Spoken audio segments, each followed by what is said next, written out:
guys, so we removed the subframe from the 135 here. So what I was trying to explain earlier, since now it's on the floor and I can show you, the area that needs to be modified is the rear area here. So we need to cut pretty much only about, I think it's 1/8 or 1/2 of an inch. I'm not sure exactly what the measurement is. So you come across like so, and you pretty much come across the entire area as mentioned. And then we box this in and weld it shut. But as I mentioned earlier, try to stay away from damaging this, because this is the ear that holds the steering rack. It's actually extremely important because this will affect the center of gravity if your steering rack is not properly withheld, or you could lose control, or fatal things could happen. So always pay attention to the crucial areas of where you're working. Now, this is where the factory mount sits. I left this here so I could display it to you. This is the factory 335i M54 mount. On this side, we removed the mount. See, here there's a pocket. So I personally don't like that this pocket is here, because the 2JZ is a very heavy engine. And what we do is we close this entire area here completely shut. And then we drill 3 access points for bolts. So we try to make it as strong and rigid as possible. And we also go over the entire steering rack welds and reinforce the subframe here as much as possible to make sure that we don't have any compromise on high power, as this car is probably going to make north of 800 wheel horsepower.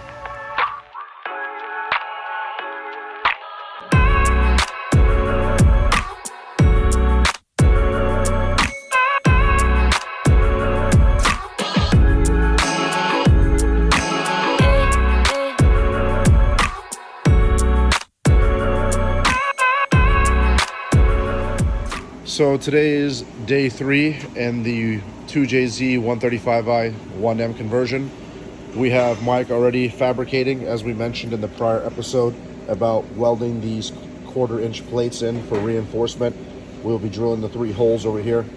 This is the amount of section that had to be notched, pretty much almost all the way to the seam of the ears for the steering rack.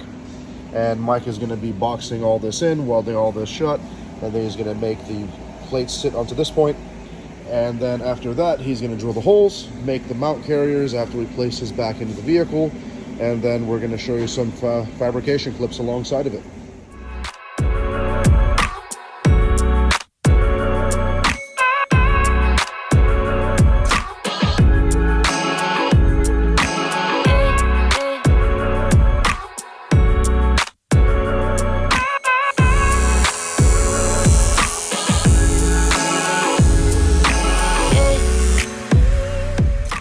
So we're nearing the end of the day.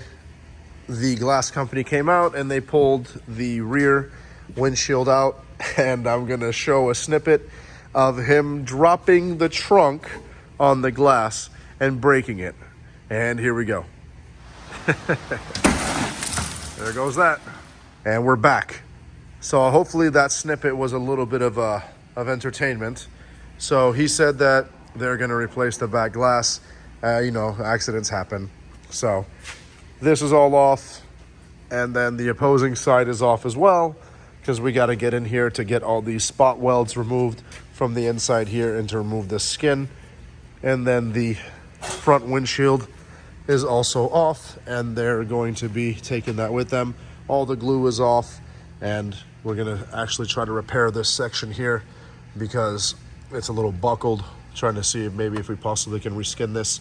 Not sure, but we'll let you know as the time progresses, and all the motor parts are going to be ordered.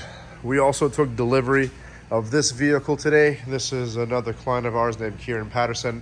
This is going to be another 1M converted 135i with a 2JZ as well. It has a motor with a spun bearing, and it's been gutted, and it's been pretty much ready. This is going to be a track car. It's going to be very interesting to see, and I'm very happy to have him on our series. This will be another episode as well, and we will be going on and so forth. So another thing I want to mention, there is some unfortunate news. RKP said there's going to be a 8-week lead time for the roof skin. So in the midst of all this, we're just going to keep flowing content as much as we can and show other projects amidst of this as well, so we can keep feeding you guys content. So stay tuned for the rest of the stuff. So we are now day 3 into the 135 1M2JZ conversion. As I was away this morning handling some dues, Mike came in and he made the mounting plates already for the mounts. You have it held with 1, 2, and underneath on the opposing side, so I can show you, there's a third bolt to hold this down. It's all stainless steel, everything is proper here. We're going to paint everything. This is where the leg gets made on the mount, and then it comes to the plate on the side of the motor mount, forward mount right here. And then we're going to get some new hardware. These original ones are bottoming out, so we had to have a nut. So I'm going to send one of my guys to get proper bolts for this mounting plate here. And then we're going to make a chromoly tube, come down, and we're going to weld that onto the base plate on the subframe, make things easier. And then when the motor mounts ever have to come out, or the engines come out, all you would do is just loosen this here, pull it out, and slide this whole thing forward. These are poly bushings, super serviceable. We have a pretty large mess here. I'm probably going to clean up here shortly. In this area here, I'm going to be removing the AC line on the low side. I'm going to be pulling off this oil cooler as it's not going to work for us. I was considering using it and fabbing up something, but I'd rather just have a large oil cooler and relocate the oil filter on the 2JZ. This plate's going to come off, not going to be needed. I'm going to be pulling off these other AC lines, these random items in the engine bay, these random hoses, they're not going to be used. So I'm going to be doing all that, and I'm going to be showing all this in the time lapse.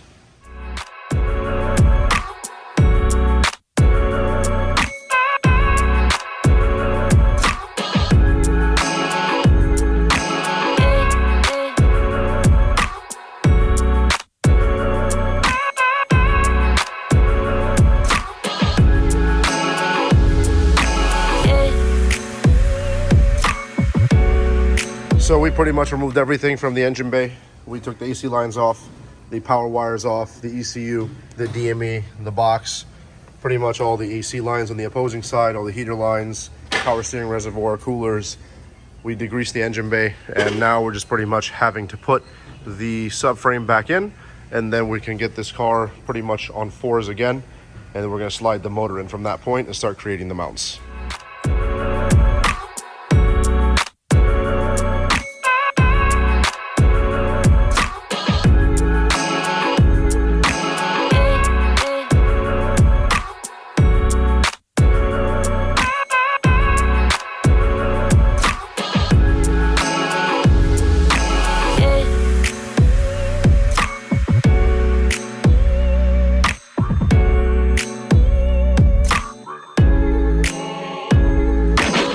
Well, the subframe is in, the steering rack is in.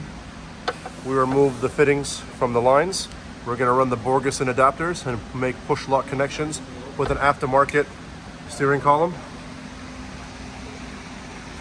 And then we had all the tie rod ends in. I removed all the bracketry on the factory setup here to make it as clean as possible.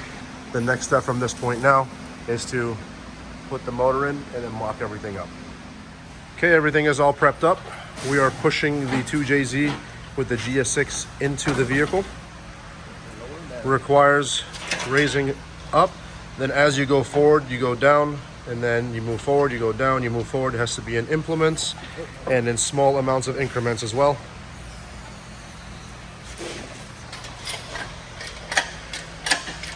Yeah, you have to tilt and push at the same time.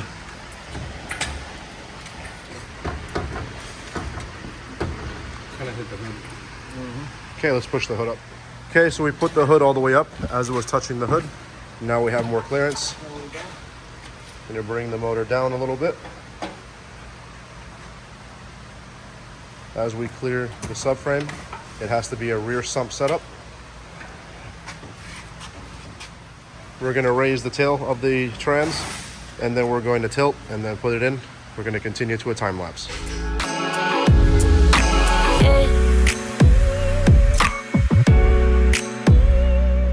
We have the motor inside the car. We have Michael here trying to level everything out as we're putting a few blocks of wood to space it accordingly between both sides to make sure it's center of gravity. And then now we're going to have to lift, turn, rise, shift until this level reaches the center point here to make sure everything is happy. We want to make sure everything is fully leveled. So Mike, after that, is going to create the arms for the motor mounts, and then he's going to bolt up the brace and modify the chassis to make sure everything fits. Okay, transmission is now supported by the jack and lifted up with the brace in place. The chain is now holding with the hoist leveled, and we have the motor completely centered and completely leveled. So we have a few blocks of wood here holding it in place, and the motor is completely happy. This is where she's going to reside. And now from here, Mike is going to create the arms for the mounts, and we're going to create the drill points with the studs or the nuts. I think you weld nuts, right, Mike, into the transmission tunnel? Nut certs, yeah. Nut certs. And then he's going to weld nut certs, and the motor and transmission will be in place, and then we can continue with the rest of it. And Mike is going to continue fabricating from this point, and everything's going to be happy.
So we just got back from Ace Hardware, and we got some great 8.8 bolts for the motor mount arms, being that we created brackets, our new mounting plates. The bolts are a tad bit too long and they bottom out, and did not want to put a nut behind a bolt to make it, not bottom out.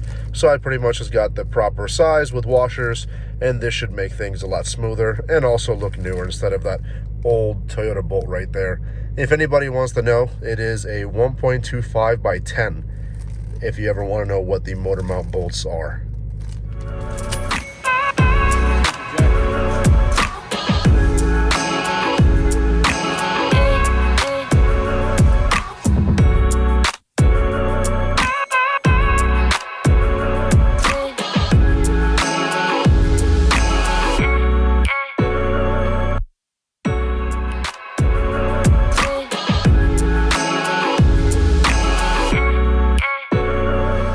So what we're doing right now is Mike is putting the new rib nuts in. We have the first one in already. He's about to install the second one. Push that in. Pull the levers until she snaps into place. Sometimes it can be a little bit of a fight with some adjusting. And there you are, a permanent solution.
So just to show everybody that the motor is level, we have Able planking on the engine, and we definitely know that the motor is completely center of gravity. Thank you for demonstrating this, Able. So this pretty much wraps up episode 3 of the 135, 2JZ, 1M conversion. We have everything done as in putting it in. This is a manifold that we had for the other car. I don't believe we're going to be running this one as it uses a zoner rotor. And we are using an EFR turbo on this car, a 9178. We have the motor mounts in. The trans mount is braced up. We did the drive shaft and pretty much all the essentials to get the motor in. The engine is on its own. There is no supports anywhere holding it. As you can see, it is completely in there firmly. And we also made sure we're center of gravity. That was the center point. And the center point is completely lined up with the bolt. And everything is very happy. We are properly spaced everywhere. Everything is accessible. The steering rack bolts are accessible. The oil pan is not resting anywhere. The trans is not hitting anywhere. The motor is sitting as far back and down as possible. And everything is a lot happier.